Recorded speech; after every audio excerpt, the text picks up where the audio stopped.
Hello, David. Hello, Nadira. Why is it important to establish a strong risk culture?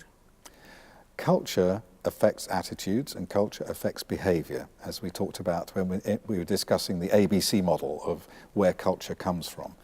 And so the way that the values and the beliefs, the knowledge and understanding that we have about risk as a shared group of people with a common interest will determine the way we think about risk and the way we act towards risk. So culture is an important determinant that shapes the thinking and influences the behavior.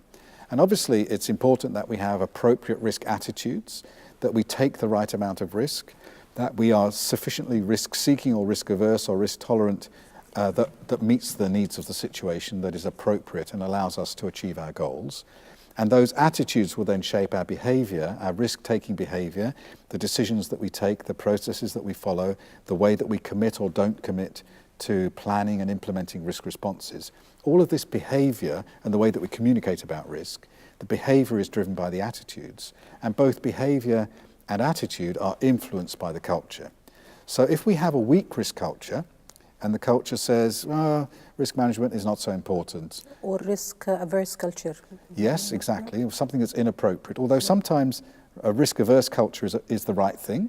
If you're in the nuclear industry or a safety-critical industry like construction maybe, or something you're doing could really injure a lot of people, highly regulated industry, maybe it is right to be risk-averse. If you're a brain surgeon, I would like you to be very, very, very careful, please, when you operate on my head.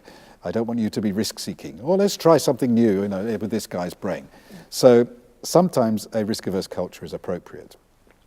But if we have a weak risk culture that says risk is not important, we don't need to take any account of it, we just do it anyway and then we'll deal with the consequences, then that affects the attitudes and we say, well, we don't need to worry about risk, we'll just wait and see what happens, and then that affects your behavior, and so you don't do risk management at all, or you do it just in a kind of box-ticking way.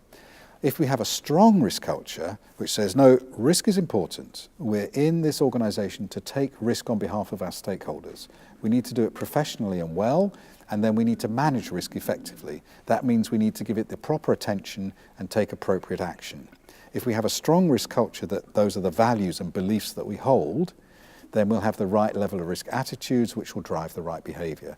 So clearly a strong risk culture determines the way we actually do things in practice in terms of thinking and acting.